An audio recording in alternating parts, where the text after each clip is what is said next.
Oh, hi there. I have prepared stories for you to listen and relax.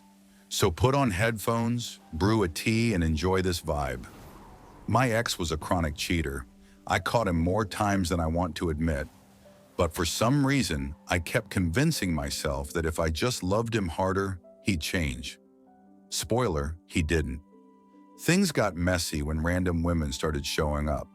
At my house, at my job, claiming they were with him. Some even bragged about it. It all happened over the span of one chaotic week, and I couldn't wrap my head around what was going on. And then, he just stopped touching me. Out of nowhere. This man who used to guilt me if I even hesitated about sex suddenly didn't want anything to do with me physically. No intimacy, no cuddling, nothing. Then came the weirdest part. He asked me to start sleeping in the guest room because, get this, he drools too much. It was the strangest month of my life. He barely left the house, wasn't going out drinking, and just existed in silence. I was confused and honestly kind of scared. Then one morning there's loud knocking at my door.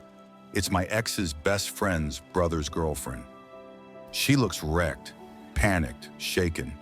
We sit on the porch and start talking. She suddenly asks how my relationship with my ex is going. I tell her the truth. It's dead. He's cold, distant, and won't even sleep in the same bed. That's when she completely breaks down, crying, hyperventilating, calls her boyfriend in hysterics and says, she probably has it too. I'm like, has what? Turns out the women who were showing up that week, yeah, they weren't just sleeping with him. They were supplying him with drugs.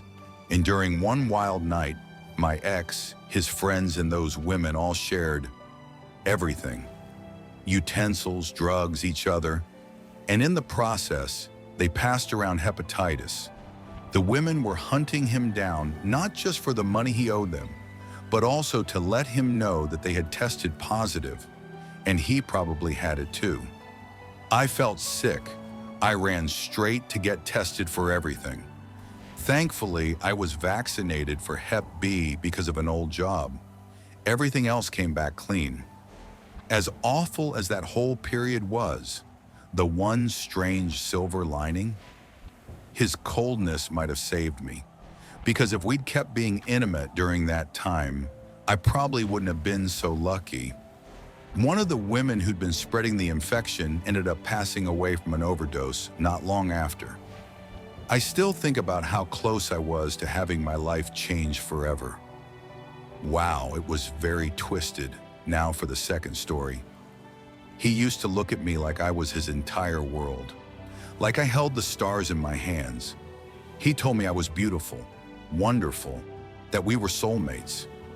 He wasn't just my husband, he was my best friend, my everything. We built a life together.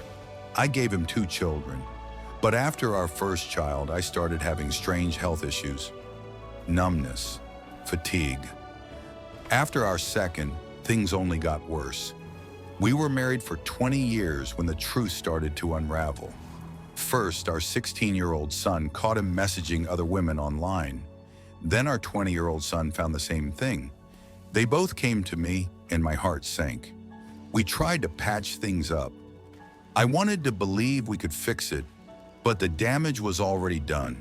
I got sicker, the stress was unbearable. Eventually, I was diagnosed with multiple sclerosis and ended up in a wheelchair. Then came the physical affairs. The first one nearly ended in disaster. He was caught with a married woman, half-dressed in a car, in a grocery store parking lot. Her husband showed up, and let's just say, it almost turned violent. Her kids were in the car. After that, I pushed for a post-nup to protect what was left of our finances. He was burning through money on these women. The final straw? He told me he had to go on a work trip with his intern, called her his work wife. I had never heard that phrase in my life. He wanted to carpool and share a hotel room. I said no, and that's when I knew I was done. I filed for divorce. And yes, I burned everything I could get my hands on. Suitcases, shoes, even tried the bowling balls. FYI, they don't burn. My neighbor watched. My cousin, who's the sheriff, watched. The fire chief, who happens to be my ex, he watched too. I didn't care. I was done hiding. And when the divorce went through, his intern, the new other woman, helped him move out. But the twist? Her own husband was helping too. And I made sure he knew exactly who she was cheating with. He left her right then and there. What do you think about it? Tell in comments and let's start a third story. I'm a gay man, and I was in a relationship with someone for 5 years. I thought we were solid until I found out he'd been cheating on me with a religious school teacher of all people. For some reason, I thought we could fix it. I was in therapy on antidepressants, trying to hold everything together, and for a while I actually thought we were getting better. I even came off the medication, thinking the worst was behind me. During that time, we had a mutual friend who was always there for me, listened when I needed to vent, gave great advice, always said the right things, until I discovered he was the second affair. Yeah, the person who I thought was supporting me through heartbreak was sleeping with the guy who caused it. I didn't hesitate. I ended the relationship and kicked my ex out of my life for good. Looking back, the red flags were everywhere. I just didn't want to see them. But you live and learn. It's been 14 years since that day, and I haven't been in another relationship since. And honestly, I don't plan to be. Extraordinary story.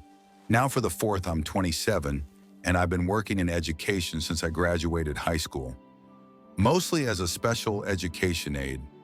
For the first few years, I only worked with female teachers, but 2 years ago, I got assigned to a new classroom.